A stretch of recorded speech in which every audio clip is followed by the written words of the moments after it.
All right, so today is what is today? Thursday? Yeah, today's Thursday. So I get my days confused a little bit.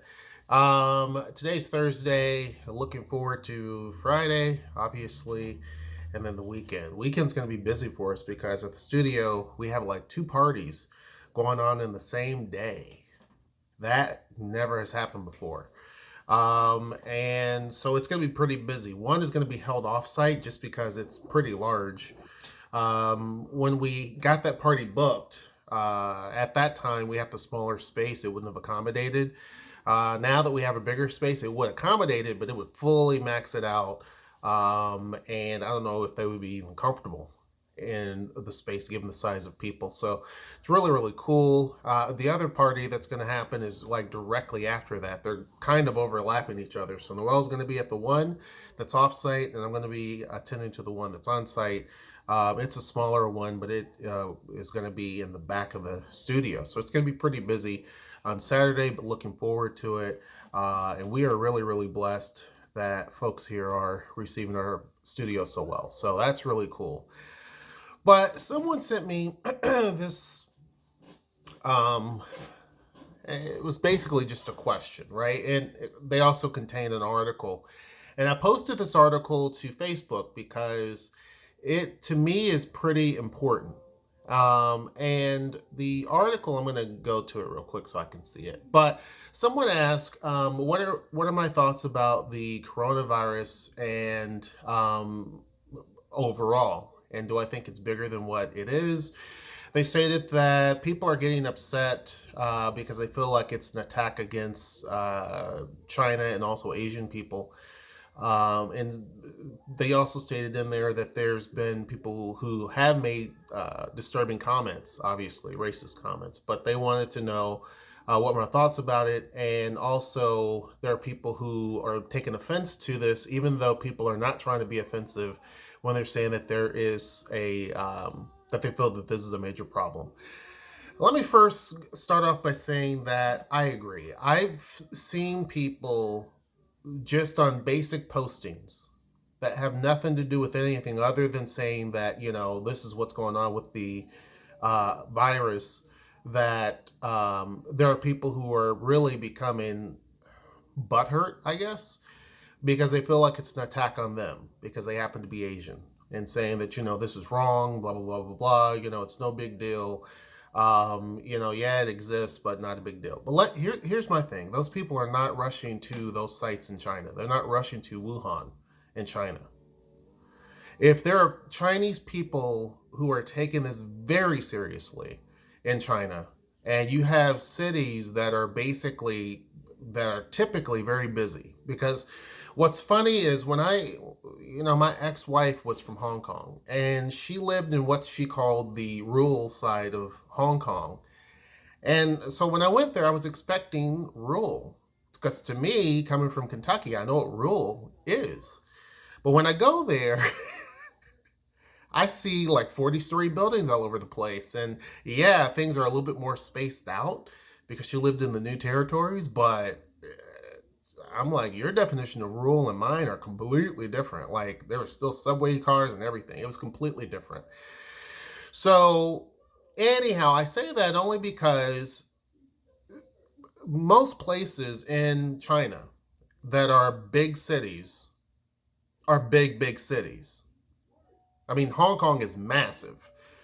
It's basically the same population of New York. And then this Wuhan is like 11 million people, something insane. There's not a city here in America that has that many people. It's a big city. And for cities like that to be where you don't see people walking around typically, I mean, that should tell you something. Like, so folks there take it seriously, and it's not a matter of just because you happen to be of a racial group that you should be offended because people are saying that this is a serious issue and that they feel like the Chinese government is hiding things.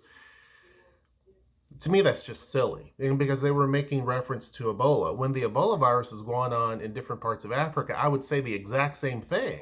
The difference is that countries there are in dire help, and they will reach out and say, look, we have this X number of people that we believe are sick, and they allow various different agencies and groups in that are from different parts of the world who can pretty much act as a not only as medical help, but also there's a degree of transparency because you have different health groups from different parts of the world that can come in and say, yeah, this is what we witnessed, this is what we've seen. It's different.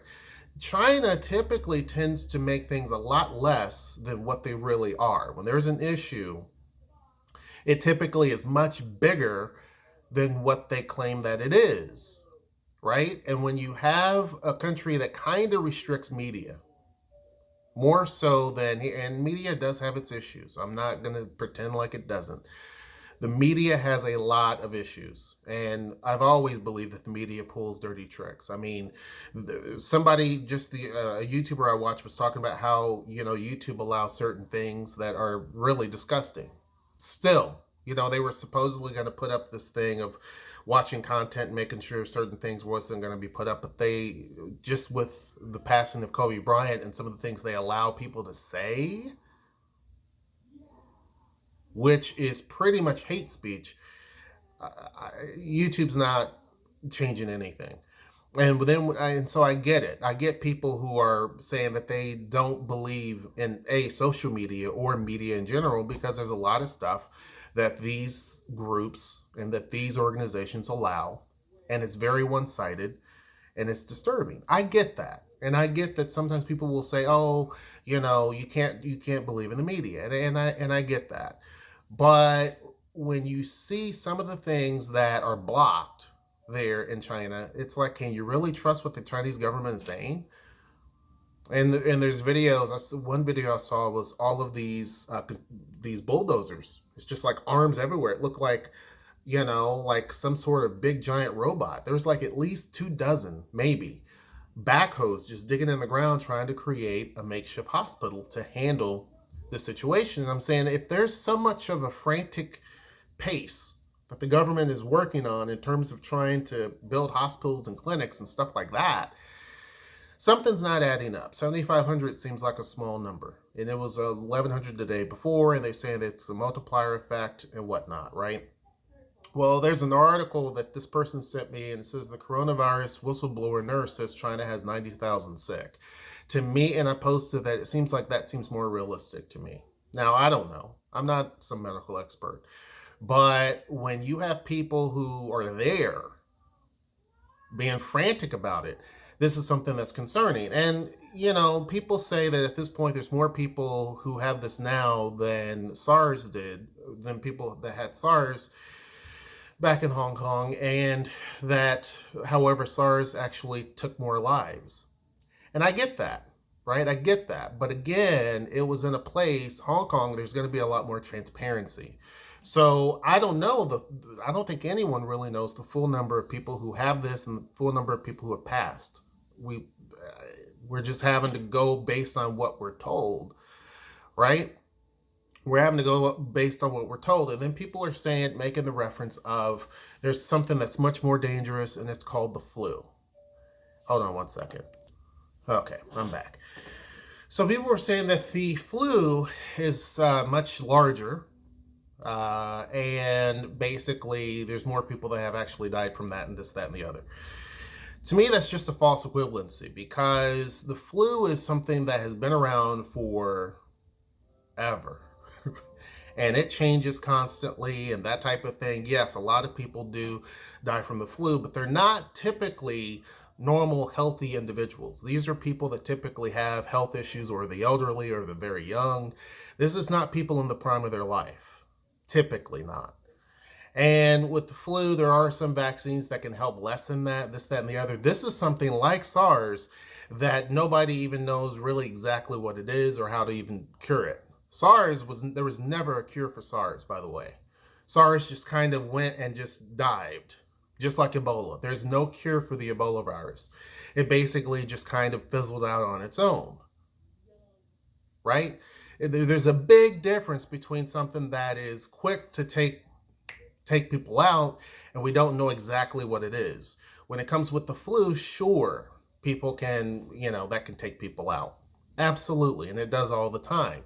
But I think comparing something that probably came from some sort of an animal, and they think that it may have hit a couple of different animals. It may have originated from bats and then went into something else, right? I know that the stuff that they're showing, now I do agree, some of the stuff they're showing on social media, again, is a bit racist because they're showing stuff like, oh, well, this person's eating a bat soup and blah blah blah blah blah, and these are videos that are like in a different country, B 3 4 years ago. So yeah, I get that, and there are people making nasty comments about what people eat and this, that, and the other, and it's just, again, it's stupid. But to say that it could be where a bat may have actually bit someone or what have you. And the other thing is, too, they were talking about when meat is cooked, most things die out anyway. So I don't think it's from eating really much of anything. But I do think that coming from some sort of animal and then coming in contact with other things, I think that is possible. I think that is possible. And that someone picked up, again, people are not for sure exactly how it has come to be. That makes it also more dangerous. So the reason why I say that comparing the flu to this is a false equivalency, because we know where the flu comes from. We kind of have a general idea of it. And is it much more scarier than, in general, when people talk about the flu and how many people it takes out? Yeah, I mean, it's big. But this, to me, is much more scarier because we don't know anything about it at all. We don't know the true numbers of people. We don't know how many people have actually passed from it. We don't know how many other people came in contact with it. Every day, there seems to be another country or two or three that gets added to the list of people that have it. Here, we have a huge international airport. I don't know where some people live. They may live in, it's different if you live in a small town in a state that hardly has international air traffic. That's different. But when you live in cities like New York, Chicago, Dallas, Houston, Seattle, San Francisco, Baltimore, Boston, LA, all of those cities that, and others, they have international flights that go in and out of China and stuff like that every day. It's a bit concerning because we actually have people here. There were two people, I believe, that have been quarantined in Washington. So it is a big deal when you don't know the specifics. When you don't know all the details, it is a big deal. Well, like I said, those folks that are, upset because people are calling attention to this and saying it's not a big deal, they're not going to be rushing to China anytime soon and trying to lend their help. You see what I'm saying? Like, I think sometimes folks do get a bit sensitive about things. There's a time to be mad and upset, and when people make, racist comments, absolutely, I think that people should call alarm to that. Absolutely. And I'd be one of the first people that will say something about it. But to say that it's wrong for people to talk about this and think it's too big of a deal, or because they're tired of hearing it because it's on TV, to me, that's just ignorance. That's ignorance. Because and some of these people are upset because of the simple fact that, and they may not even be Chinese at all, but just because of the simple fact that it is another Asian, um, it's an Asian country, and they're Asian, they feel like it's some sort of an attack. I think that's silly. Again, hashtag no divisions. It's 2020, and I keep saying that because I think the divisions are stupid. And again, it doesn't matter what group of people, Asian, white, black, Hispanic, the divisions need to stop. It's high time for stuff like that to stop, and it works in many different ways too. You see what I'm saying? Sitting there trying to be on code just because people are saying, look, this is a serious health issue. We feel like probably the Chinese government's not really being forthcoming and being upright about things. And look, countries make mistakes. I remember there was an article where, or actually I saw it on TV, where this guy was saying that, I forget what it was, swine flu. They were claiming that there was a certain medicine that you could take. I forget. It starts with a T, but that you can take and it would cure it. And they found out 3 years later that that was not the case. It didn't do anything.